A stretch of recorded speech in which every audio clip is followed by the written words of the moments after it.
जय बिहार जय भारत साथियों, ये बायोलॉजी का लेक्चर 1 लेकर चले आए हैं, जो कि भारी डिमांड था कि बायोलॉजी का लेक्चर बनाइए। लेक्चर 1 लेकर चले आए हैं और इसमें हम पढ़ने वाले हैं लंग्स के बारे में, यानी कि फेफड़ा के बारे में। फेफड़ा से रिलेटेड किससे कैसे क्वेश्चन पूछता है किसी कॉम्पिटिटिव एग्जाम में, चाहे बिहार पुलिस हो, चाहे आरआरबी ग्रुप डी हो, चाहे एनटीपीसी का हो। अरे भाई गर्दा उड़ जाएगा, गर्दा। इस वीडियो में आपको एक भी क्वेश्चन मतलब नहीं छोड़ के आएंगे एग्जाम में, एकदम वादा है जी, अपना 100% देकर बनाते हैं हम वीडियो। इसके लिए बहुत मेहनत करना पड़ता है, लिखना पड़ता है। अगर आपको क्वालिटी कम दिख रहा है ना, तो जाके सेटिंग में एडवांस में जाकर क्वालिटी बढ़ा लेंगे और आपको अच्छे से दिखने लगेगा। तो चलिए लेक्चर को शुरू करते हैं। यहाँ पे आपको दिख रहा है फेफड़ा, जिसका इंग्लिश होता है लंग्स। क्या होता है जी? लंग्स होता है। तो हमारी आपको पता है कि हमारे में कई गो फेफड़ा है। इतना आप तो पढ़ के आए हैं 10वां में चाहे 12th में पढ़ के आए होंगे ना कि फेफड़ा कई गो जी, फेफड़ा 2 गो होते हैं। उतने ही ना, फेफड़ा 2 गो होता है, एगो दायां साइड एगो बायां साइड फेफड़ा, एगो दायां साइड फेफड़ा एगो बायां साइड फेफड़ा। जल्दी बताएंगे आपको एकदम विवरण। अभी तो शुरुआती है, रोके ना, अंत तक तो आपको गर्दा उड़ा के भेजेंगे। कहाँ से क्वेश्चन पूछता है वो भी बता के भेजेंगे।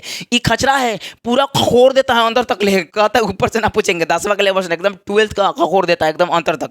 तो यहाँ तक आपको खखोरेगा, यहाँ से लेके तो सब बताएंगे, आपको टेंशन लेना नहीं है। तो बताइए फेफड़ा का इंग्लिश क्या होता है? लंग्स। और हमारे शरीर में 2 गो होता है। अब पहले सबसे पहले हम देखते हैं फेफड़ा होता क्या है। देखिए आपको यहाँ दिखेंगे, ये पेट हो जाएगा। ये क्या हो जाएगा? ये सब पेट हो जाएगा, ठीक है ना। ये पेट हो जाएगा और पेट की यहाँ एक होता है डायाफ्राम, इसको बोलते हैं डायाफ्राम। जो आपको ये दिख रहा है ना, ये डायाफ्राम है, डायाफ्राम है, ये डायाफ्राम है, डायाफ्राम।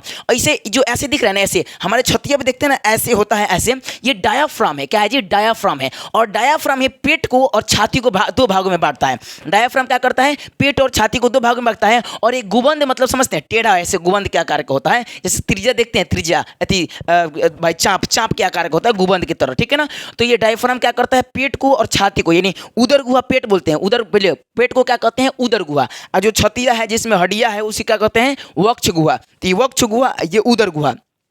तो सांस किस गुहा में लेते हैं? तो वक्ष गुहा में। और खाना के में तो उदर गुहा में पचता है, ध्यान रखिएगा बात को। तो अभी समझ में, फेफड़ा किस गुहा में? तो वक्ष गुहा में। और खाना हो ना उदर गुहा में। तो वक्ष गुहा में फेफड़ा होता है, इतना समझ में आ गया। अब फेफड़ा को 2 गो, एगो दाहिना फेफड़ा, एगो लेफ्ट एंड राइट, एक राइट लंग्स होता है, एक लेफ्ट लंग्स होता है। तो इतना तो आपको समझ में आ गया। देखिए आपको पता है कि लंग्स हमारे कैसे, ये श्वसन अंग है भाई, सबसे बड़ा श्वसन अंग, यानी श्वसन अंग में सबसे बड़ा श्वसन अंग ये लंग्स भाई। इसके बिना तो हम क्या कर सांस ले ही नहीं सकते, नहीं ले सकते हैं ना। इसके अलावा तो और देखिए श्वसन में आपको अब क्या करता है, लंग्स का कार्य भी बताएंगे इसी में, क्योंकि आपको समझाना है, क्योंकि वहां तक इतना लेवल में, इतना ही में ही आपको सब समझा देंगे, पूरा विवरण अंत तक। तो बताइए श्वसन अंग सबसे बड़ा कौन होता है? फेफड़ा होता है, लंग्स होता है।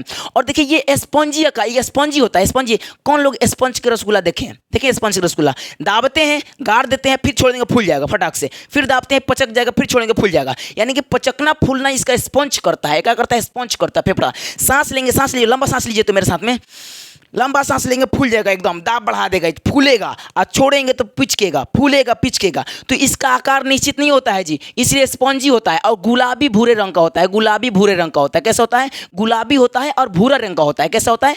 गुलाबी होता है और भूरा। अच्छा स्पंज के आकार का होता है, जैसे स्पंज होता है, स्पंज के आकार का नहीं, मतलब स्पंजी होता है, स्पंजी यानी कि पुचकता है, फूलता है। सांस लेते हैं तो सांस लेंगे तो हवा अंदर जाएगा, फूलेगा, और छोड़ेंगे तो पुचकेगा, क्योंकि बाहर निकलेंगे हवा। तो ऐसे होता है ये। तो इतना फेफड़ा आ गया। और फेफड़ा के कार्य क्या होता है? देखिए सिंपल सी बात है कि हम नाक लें, ये नाक है और ये मुंह है, किसी से भी सांस ले सकते हैं, क्योंकि यहाँ जाके मिलता है दोनों। तो नाक और मुंह से सांस लेंगे ना, तो यहाँ आएगा, यहाँ हमारे क्या होता है? कंठ तक आएगा, यहाँ तक कंठ तक आएगा। और कंठ से ये लिखे हैं, समझाएंगे अभी आपको, समझाएंगे, लेकिन पहले समझाते हैं। और कंठ तक आएगा, तो कंठ से हमारा नाक लेंगे तो फेफड़ा में जाएगा हवा से। पहले ये समझिए कि हम लेते क्या हैं, पहले समझिए। हम O2 लेते हैं और CO2 देते हैं, ये तो आपको पता है ना। O मतलब ऑक्सीजन, तो O2 अणु बन गया, CO2 ऑक्सीजन, ये यौगिक बन गया, अणु बन गया, ठीक है ना। तो O2 लेते हैं, CO2 देते हैं। जबकि पेड़ क्या करता है? दिन में भोजन बनाने के दौरान, ये भी समझ लीजिए, पेड़ भोजन बनाने के दौरान दिन में जब तक सूर्य का प्रकाश रहेगा, पेड़ उल्टा काम करेगा, CO2 लेगा और O2 देगा। लेकिन रात में हम लोग के जैसा O2 लेगा और CO2 देगा, इसलिए रात में पेड़ के जगह पे नहीं सोना चाहिए, नहीं तो ऑक्सीजन की कमी होगा। पेड़ भर भर के ऑक्सीजन लेगा, आपको मिलेगा ही नहीं। और आप कहेंगे लो छतिया पे कोनो बैठ गया, कोरोना बैठ लो है, ऑक्सीजन की कमी है। भाग जाइए वहाँ से, है ना, क्योंकि पेड़ आपसे बड़ा है, खींच रहा है धड़ा धड़ा एकदम ऑक्सीजन। दिन में तो आराम से सोएंगे बिंदास, क्योंकि वो ऑक्सीजन दे रहा है और आपको वही चाहिए, मजा आएगा एकदम, वाह कितना नींद आएगा। और रात में खींच लेगा, बस अटक जाएंगे आप ही। तो वैसे नहीं सुना है रात में, तो उल्टा व्यवहार करता है पेड़। दिन में हमारे उल्टा, हमारे से उल्टा, यानी कि O2 देता है, CO2 लेता है भोजन बनाने के लिए, और रात में तो प्रकाश मिलता नहीं है, तो कैसे भोजन बनाएगा? तो उल्टा काम करेगा, O2 लेगा, CO2 देगा। समझ में आ रहा है ना? जबकि हम क्या करते हैं, O2 लेते हैं और CO2 देते हैं, करते हैं। ये तो समझ में आ गया। देखिए हमारे में 2 लंग्स होता है। हाँ, ये समझा रहे थे कि यहाँ से तो हमारा ऑक्सीजन ले गए और ऑक्सीजन जाएगा फेफड़ा में, और दोनों फेफड़ा में जाएगा, लंग्स बना है, और दोनों फेफड़ा में जाएगा, तो फेफड़ा पता है क्या करेगा? एक बार तो जोर से सांस लीजिए, जोर से आते फेफड़ा फूल रहा है कि नहीं फूल रहा है? और फूल रहा है, देखिए खूब जोर से दबाव हो रहा है। तो देखिए फेफड़वा में जो ऑक्सीजन जाता है ना, वो दाब कर ब्लड में मिला देता है। किस में मिलाता है? खून में मिलाता है। ऑक्सीजन जो जाएगा, फेफड़ा जोर से दबाव बनाएगा, फूलेगा, जोर से दबाव बनाएगा और ब्लड में मिल जाएगा। और जब छोड़ेंगे तो CO2 को बाहर लेते चला जाएगा। तो ये फेफड़ा कार्य, फेफड़ा कार्य होता है कि लिए हुई ऑक्सीजन को ब्लड में मिलाना और उसमें से CO2 को बाहर निकाल देना, फेफड़ा का यही कार्य हो। इतना समझ में आ गया आपको? और ये श्वसन अंग है, और स्पंजी मतलब ऊपर थी फूलता किसी उड़ता है, गुलाबी भूरे रंग का होता है, ये पूछता है कि एग्जाम में, तो ये अधिकतर पूछता है अभी आने वाला। यहाँ देखिएगा, तो फेफड़ा 2 होता है, एक दाहिना फेफड़ा, एक बायां फेफड़ा। बोले तो एक दायां एक बायां। और याद रखिएगा, जो दाहिना फेफड़ा होता है ना, वो बायां फेफड़ा से बड़ा होता है। ये बायां फेफड़ा से बड़ा और दाहिना फेफड़ा बायां फेफड़ा से बड़ा होता है। यानी कि जो हमारा दाहिना फेफड़ा होता है ना, बायां फेफड़ा से थोड़ा बड़ा होता है, हल्का सा बड़ा, है ना। अब बायां फेफड़ा कमजोर। तो देखते हैं ना कि जो लोग मुखिया जी के दाहिना राइट हैंड होते हैं ना, राइट हैंड तनी मजबूत होते हैं, और जो लेफ्ट हैंड होते हैं तनी कमजोर होते हैं। तो सिंपल ऐसे समझिएगा, तो जो मुखिया जी के दाहिना हाथ है, जी मुखिया जी के, यानी कि तनी मजबूत है, तो ही बड़ा है, है ना, बायां हाथ छोटा है। समझो इतना आगे समझ में? तो दाहिना वाला थोड़ा सा बड़ा होता है बायां के तुलना में, ठीक है ना। Comparison between left lungs to right lungs, right lung is tell between किस कंपैरिजन टू लेफ्ट लंग्स। समझ में आ रहा है ना? आपको समझ में आ गया?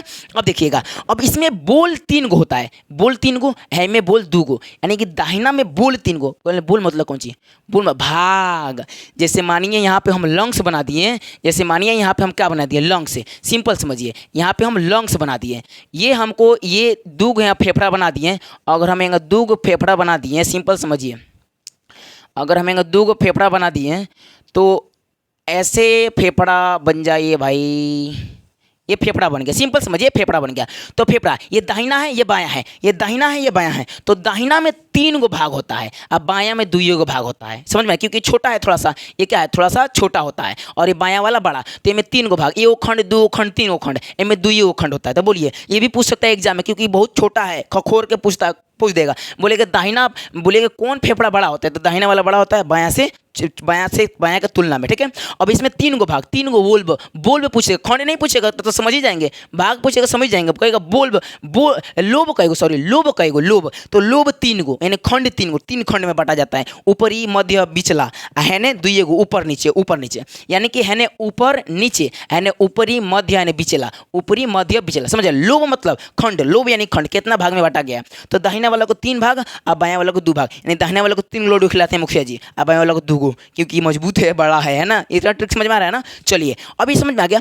देखिए यहाँ पे हम आपको थोड़ा सा बता देते हैं, यहाँ थोड़ा बताते हैं। देखिए थोड़ा सा एक चीज़ समझिए, पहले हम फेफड़ा का अंदर तक चलेंगे तो बताएंगे वहाँ क्या पूछता है। इतना समझ में आया कि दाहिना वाला बड़ा होता है और इसमें 3 गो लोब होता है, बायां वाला छोटा होता है दाहिना का तुलना में, इसमें 2 गो लोब होता है। इतना समझ में आ गया। कार्य बता दिए, क्या करता है? फेफड़ा ऑक्सीजन को लेकर मिलाता है, CO2 को बाहर निकालता है खून से, है ना, सीरा धमनी से। तो देखिए आप लोग देखते हैं, जो डॉक्टर होते हैं ना, जो हमारा डॉक्टर होते हैं, वो जो खून अथी सुई देंगे ना, तो हेन से देंगे, ना कि हेन से। क्योंकि देखिए ऊपर होता है सीरा और नीचे होता है धामनी। ऊपर वाला कटेंगे ना, जोर से खून, ऊपर वाला ज़्यादा खून नहीं बहेगा, नीचे वाला कटेंगे मर जाएंगे, क्योंकि धामनी से सीधा ब्लड आ रहा है और सीरा से अशुद्ध होकर जा रहा है धीरे धीरे। धामनी तो जोर से आ रहा है ना, गड़बड़ा जाएगा। तो ये जो ऊपर वाला ना, इधर से सुई देंगे, क्योंकि ब्लड हेने से जा रहा है, हेने दाबते हैं ना तो ही फूल जाता है। क्यों? क्योंकि हेने से ब्लड आ रहा है, हेने से जा ही नहीं दे रहा है, तो फूल जाएगा। समझ में आ रहा है ना? तो ही दाबेंगे तो हेने ब्लड फूल जाएगा, क्योंकि हेने से अंदरवा से तो ब्लड आ रहा है, अंदरवा से, लेकिन बाहरवा से आप रोक दिए हैं तो गड़बड़ रहता है। तो सीरा जाने वाला अंदरवा से आएगा धमनी। तो धमनी शुद्ध ब्लड लेकर आता है, तो धमनी अंदर अंदर लेकर आता है, सभी मांस को देता है, तो अशुद्ध रहता है ब्लड और तब ऊपर ऊपर सिरा से होकर जाता है। तो हम लोग अशुद्ध ब्लड में खून देते थे, सुई देते हैं, समझिए, तो अब जाके उतना काम करता है। समझ में आ रहा है ना CO2 में? तो इतना समझ में आ रहा है ना क्या होता है सीरा धमनी। तो यही सीरा धमनी हमारे पूरा शरीर से घूमकर अब फेफड़ा में हैंगा जाता है। ये फेफड़ा में देखिए, ये हैंगा जाता है, हैंगा सीरा धमनी हैंगा। समझ में आ रहा है ना? एक के साथ में जाता है, जिसे हाइलम कहते हैं या हीलम कहते हैं। हीलम यहाँ जो फेफड़वा के भागवा होता है ना, जैसा प्रवेश करता है उसे हीलम कहते हैं। ठीक है, अब देख लीजिएगा क्या कहते हैं। ठीक है, हीलम कहते हैं, हमको इतना तो पता है, हीलम कहते हैं। अब जो किडनी में होता है उसे हाइलम कहते हैं। क्या कहते हैं? हाइलम। इतना समझ में आ रहा है कि नहीं आ रहा है? तो बताइए, तो हम क्या करते हैं, सबसे यहाँ देखिए, आप सिंपल देखिए, ये नाक है, ये मुंह है, तो ये भी नाक है और ये क्या है? मुंह है। तो नाक मुंह में से जब सांस लेंगे तो यहाँ ग्रसनी में आएगा। बोलेंगे ग्रसनी क्या है? ग्रसनी हेजुकिया जस्ट होता है, जहाँ नकिया के छेदवा मुहवा के जो होलवा होता है यहाँ मिलता है, इसी को बोलते हैं ग्रसनी। और ग्रसनी में दूगो क्षेत्र होता है। ग्रसनी में दूगो, हेजुकिया हमारा दूगो है, हेजुकिया एगो खाना वाला रास्ता और एगो हवा वाला रास्ता। तो एगो खाना वाला कंठ में जाए, हवा वाला कंठ द्वार बन जाएगा और निगल द्वार हो जाएगा, निगलने वाला मतलब खाना को निगलने वाला, तो निगल द्वार। बोलिए, हमारा नाक मुंह से जो छिद्र आता है वो कहाँ जाता है? ग्रसनी में। और ग्रसनी में दूगो द्वार होता है, एगो कंठ द्वार, एगो निगल द्वार। कंठ द्वार क्या होता है? हवा जाता है फेफड़ा में। कंठ तो सांस लेंगे ना तो हई बंद हो जाएगा, हई बंद हो जाएगा और हई खुला रहेगा, तो सांस कहाँ चल जाएगा? फेफड़ा में। और जब घोटेंगे ना, खाना वाना खाएंगे, पानी वानी पियेंगे, तो हई बंद हो जाएगा, कहाँ जाएगा? निगल में, क्योंकि पेट में उसे चाहिए। जहाँ आप हेने उन्हें कुछ खाना खाते में सोचेंगे, फटाक से सड़क जाएगा। सड़कने का मतलब हुआ कि खाना निगल द्वार में ना जाकर कंठ द्वार में चला गया, तब हिचकी आएगा, पंप मारेगा फेफड़ा के, हमारा ना चाहिए, हमारा ना चाहिए, बाहर भेगो, बाहर भेगो, ऐसे हो जाएगा। समझ में आ रहा है? तो हिचकी आ रहा है आपको। तो लोग कहते हैं ना केकर नीमक छिड़वा, यानी कि आपको ध्यान भटकाते हैं। वो ध्यान मत भटकाइए ना, तो गए हैं जहाँ है ना आया खाना तो गबड़ा देगा, इसीलिए ये पंप मारता है। तो बोलिए, हमें नाक और मुंह से जो छिद्र होता है ग्रसनी में जाता है। ग्रसनी में दूगो द्वार, पहले एगो कंठ, एगो निगल। तो कंठ द्वार, निगल द्वार ढकता कौन है जी? वहाँ हाथ थोड़ी है, वहाँ एगो एपिग्लोटिक्स नाम का एक क्या होता है? पट्टी होता है, एपिग्लोटिक्स। जैसे मानिए दूगो होल है, एगो होल यहाँ है, एगो होल है, एगो ये है, एगो ये है। तो अभी यहाँ पे एगो पट्टी होता है, खाना चाहिए तो है ना, हवा चाहिए तो हई होगा कंठ द्वार, और निगल द्वार जब खाना घोटेंगे तो हई बंद हो जाएगा, हई खुल जाएगा। तो देखिए, तो अब वो आप देख लेंगे कि खाना खाएंगे तो निगल में, हवा लेंगे तो कहाँ जाएगा? कंठ द्वार में। कहाँ जाएगा जी? कंठ द्वार में जाएगा। ठीक है, इतना तो आप समझ गए। अब देखिए, अब हम निगल द्वार छोड़ देते हैं। निगल द्वार में सीधा जाएगा अमाशय, अग्नाशय, छोटी आंत, बड़ी आंत, रेक्टम, कोलम होकर जाएगा पेट में। ये आप देख लेंगे, खैर बाद में बता देंगे, जब छोटी आंत, जब भोजन का पाचन बताएंगे कैसे होता है उसमें बता देंगे। ये कंठ द्वार में आते हैं। तो हम हवा लेकर चल रहे हैं, तो हवा कहाँ जाएगा? कंठ द्वार में। अब कंठ द्वार में आएगा, हई तो बंद हो गया है, छोड़ दीजिए, बंद हो गया है। अब कंठ द्वार से हवा आएगा ग्रास नलिया ट्रेकिया। हई आपको दिख रहा है, हई तो जोर से दाबिए, तो झगड़ा में करते दाब देते हैं, में रुक जाता है। ये है ट्रेकिया या श्वास नली, हिंदी में बोलते हैं ट्रेकिया या श्वास नली। देखते हैं, ऐसे ऐसे हड्डियाँ है, ऐसे करके जो हड्डियाँ है, इसे 11 सेंटीमीटर 16 mm, 11 सेंटीमीटर लंबा होता है 16 mm, सॉरी 11 सेंटीमीटर लंबा, लगभग 16 mm इसका क्या होता है? चौड़ाई होता है, व्यास होता है, यहाँ से यहाँ 16 mm होता है, और लंबा 11 सेंटीमीटर। ये 11 सेंटीमीटर का होता है ट्रेकिया, ठीक है, या श्वास नली, और 16 mm का चौड़ाई होता है। ठीक है, समझ में आ रहा है ना? पूछ देते हैं कभी कभी एग्जाम में। अब यहाँ से कंठ द्वार से हवा कहाँ जाएगा? ट्रेकिया में, और ट्रेकिया से जाएगा श्वसनी में। श्वसनी मतलब का? देखिए, हई था नाक, नाक से हम लोग चले यहाँ कहाँ? यहाँ चले गए हम ग्रसनी में। तो यहाँ ग्रसनी से दूगो खुलता है, एगो खुलता है निगल द्वार और एगो खुलता है कंठ द्वार। तो कंठ द्वार से हम सीधे चले ट्रेकिया में।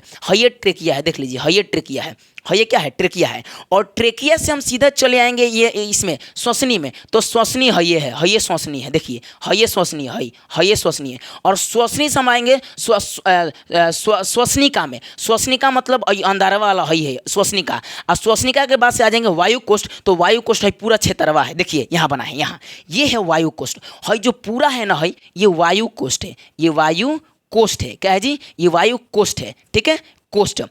हई जो है ना, जो परवा ये दिख रहा है, जो है गोल गोल है, जो एक, तो इसको बोलते हैं कुपिकाएँ। क्या बोलते हैं? कुपिकाएँ। हई जो है ना, ऊपर वाला हेगरा का जूम किए हैं, यहाँ जूम किए हैं, यहाँ जूम किए हैं। हई है, ये तो वायु कोष्ठ हो गया। हई ऊपर है गोल गोल रहता है, तो इसे बोलते हैं कुपिकाएँ। क्या बोलते हैं? कुपिकाएँ। यहाँ तक क्वेश्चन पूछता है, इसलिए हम आपको यहाँ तक लाए। तो सबसे पहले एक बार रिविजन करते हैं। नाक मुंह से सांस लेंगे सीधा आएगा ग्रसनी में दो कंठ द्वार निगल द्वार, तो कंठ द्वार में लेकर चलेंगे, निगल द्वार भोजन नहीं हवा है, तो कंठ द्वार से सीधा चलेंगे ट्रेकिया में, जो कि 16 सेंटीमीटर में होता है या 16 में व्यास होता है उसका। ट्रेकिया सीधा चलेगा, ट्रेकिया कहीं हिंदी होता है श्वासनली, और उसके बाद से श्वसनी में चलेगा जो कि फेफड़ा वाला ऊपर वाला भगवा में, और श्वसनी से चलेगा श्वसनिका में, श्वसनिका से चलेगा वायुकोष्ठ में जो कि क्षेत्र बनाते हैं वायुकोष्ठ। अब आपको पता है बाप रे 400 से स्क्वायर फीट, 400 से 500 तक स्क्वायर फीट में एक कोष्ठ वायु कोष्ठ का तह होता है। समझ रहे हैं? तह, एक तह, दो तह, सोचिए कितना लंबा है। अभी सोचिए 1 स्क्वायर फीट कितना लंबा होता है, तो ये 400 से 500 स्क्वायर फीट तह होता है एक तह में। समझ रहे हैं ना कितना लंबा होता है? सोच लीजिए वायु कोष्ठ में, तो ये आप देख लेंगे।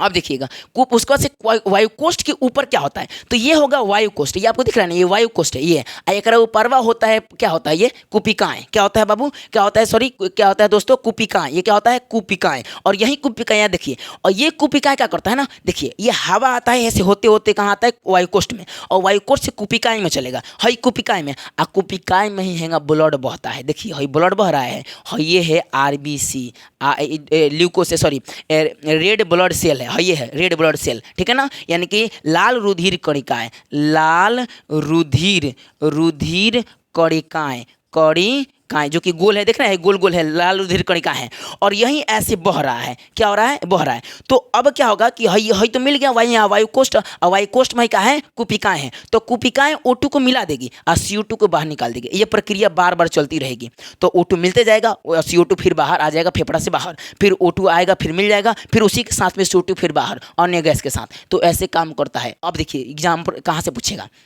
हम लोग जब सांस लेते हैं ना, सांस तो पूरा दबाव में आता है, दबाव में तो खूब दबाव में आएगा ब्लड, और जैसे ही गोलका में कुपिकाएं में आएगा ना, कुपिकाएं में O2 के आंशिक दाब कम हो जाएगा।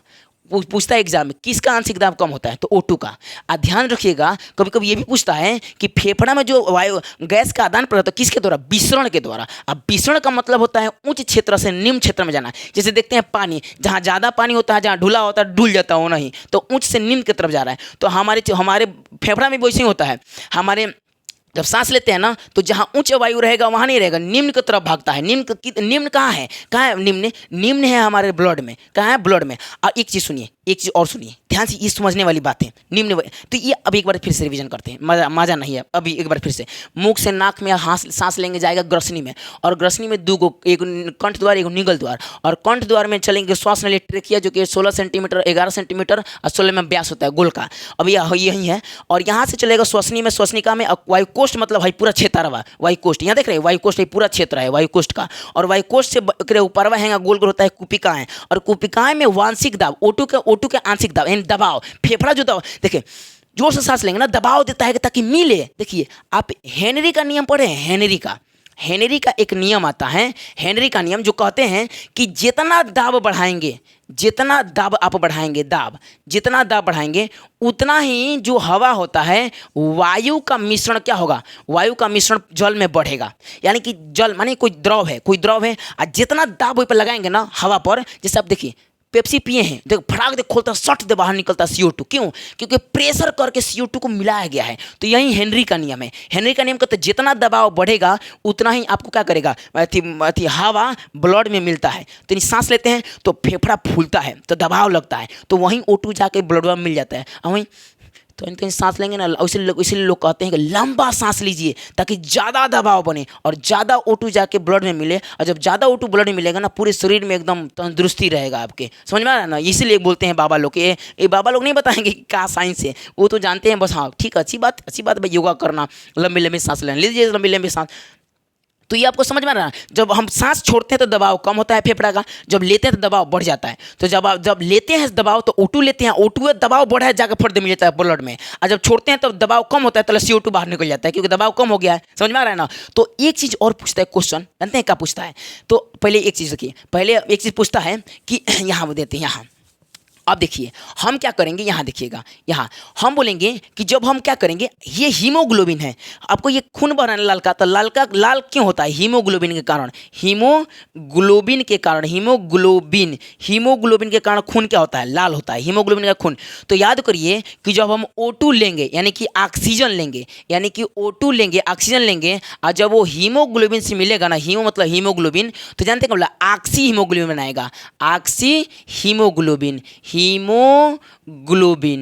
ग्लोबिन बनाएगा, ऑक्सी हीमोग्लोबिन बनाएगा, ठीक है। और जब वही O2 जब बाहर निकलता है, देखिए यहाँ कहाँ गया, यहाँ देखिए जब CO2 यहाँ, तो यहाँ देखिए, यहाँ ये इसमें हीमोग्लोबिन बह रहा है ना, तो O2 आके मिलेगा तो यहाँ बनाएगा ऑक्सी हीमोग्लोबिन, और CO2 जब मिला था तो बनेगा कार्बोक्सी हीमोग्लोबिन। CO2 से कार्बन डाइऑक्साइड, CO2 से कार्बन, CO2 से क्या होता है? CO2 से कार्बन नाम होता है हिंदी, तो हिंदी को जब कार्बन डाइऑक्साइड को जब हीमोग्लोबिन के साथ जोड़ेंगे तो बोलेगा कार्बोक्सी हीमोग्लोबिन, कार्बोक्सी हीमोग्लोबिन, देखिए ग्लोबिन, ये आपको समझ में आ रहा है कि नहीं आ रहा? आ रहा है ना? तो कार्बोक्सी बोलिए, जब ऑक्सीजन खून में जाके मिलता है तो ऑक्सी हीमोग्लोबिन, तो ऑक्सी हीमोग्लोबिन, और जब कार्बन डाइऑक्साइड खून में मिलता है तो carbon dioxide haemoglobin, carboxy haemoglobin. समझ में आ रहा ना? ये एग्जाम में पूछता है, इसीलिए मैं यहाँ लिख दिया हूँ, एग्जाम में यही पूछता है, बहुत खचरा है ये। आइए पूछता है कि आंशिक दाब किस में कम रहता है, तो सबसे कम आंशिक दाब CO2 किस भाग में होता है?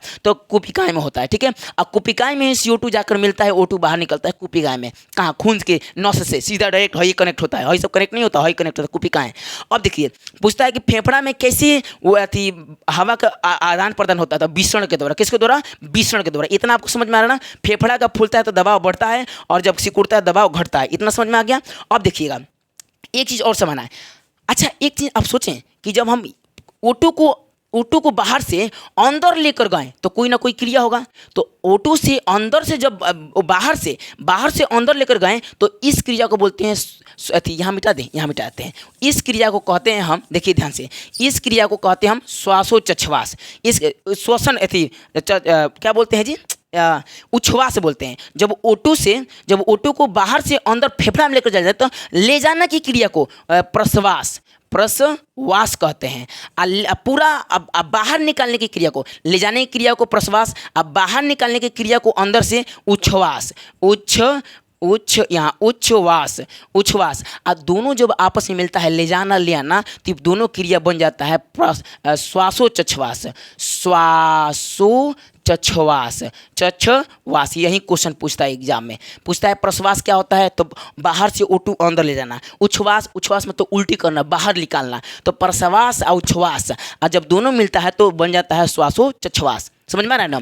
अब देखिए प्रश्वास के समय बनता है O2 जाकर मिलता है हीमो से, तो प्रश्वास के समय बनता है ऑक्सी हीमोग्लोबिन, और उच्छ्वास के समय बना था कार्बोक्सी हीमोग्लोबिन। समझ में आ रहा है कि एक दूसरे से कनेक्ट किए कि नहीं किए? मजा आया कि नहीं है? मजा आया। तो एक बार रिवीजन करते हैं। हम पढ़ते फेफड़ा होता है, अब एक श्वसन तंत्र, लंबे श्वसन अंग है, बड़ा श्वसन अंग है, और ये क्या होता है? स्पंजी, मतलब एकदम फूलता है, स्पंज के आकार का जैसे स्पंजी होता है, सिकुड़ता है, फूलता है। और दूसरी बात ये गुलाबी रंग का, भूरे रंग का होता है, गाढ़ा भूरे होता है, ठीक है। उसके बाद बताए थे फेफड़ा दो प्रकार के, दाहिना बायां। दाहिना होता है थोड़ा बड़ा, बायां से छोटा, बायां छोटा होता है। इसमें 3 गो लोब होता है, में 2 गो लोब मतलब खंड है, में 3 गो, बड़ा है तो 3 गो, छोटा है तो 2 गो। अब देखिए उसके बाद बता दिए थे है ने कि नाक से लेकर चलेंगे ट्रेकिया, ऐसे नाक से लेकर, नाक मुंह से लेकर चलेंगे ग्रसनी में 2 गो, एक कंठ द्वार, निगल द्वार, कंठ द्वार में एक ट्रेकिया खुलता है। ट्रेकिया 11 सेंटीमीटर 16 mm व्यास होता है। ट्रेकिया सीधा जाएगा श्वसनी में, श्वसनी से श्वसनिका में, और वायुकोष्ठ, ये पूरा क्षेत्र है, ये वायुकोष्ठ है। और वायुकोष्ठ के बहरिया ऊपर है, गोल गोल होता है, देख रहे हैं गोल गोल है, इसी का नाम है कुपिकाएं। और कुपिकाएं ले आकर ब्लड में मिलाती है, निकालती है, ब्लड में मिलाती है, निकालती है। इतना बोलते हैं। अब बोले थे कि O2 को अंदर लेकर जाना, प्रश्वास, अंदर लेकर जाना है, एक बार प्रश्वास छोड़िए उच्छ्वास, और दोनों को मिला देंगे तो बन जाएगा श्वासोच्छ्वास, ठीक है। श्वासोच्छ्वास बार एग्जाम में पूछता है। तो मजा आया बायोलॉजी पढ़ के? बोलिए अगला लेक्चर तुरंत लेकर आएंगे बायोलॉजी का। आप जो कमेंट में बोलेंगे इतिहास भूगोल सब पढ़ाया जाएगा, आपको टेंशन नहीं लेना है, एकदम इसी वेव से। बोलिए मजा आया कि नहीं आया? तब तक इस वीडियो को एंड करते हैं। जय बिहार, जय भारत।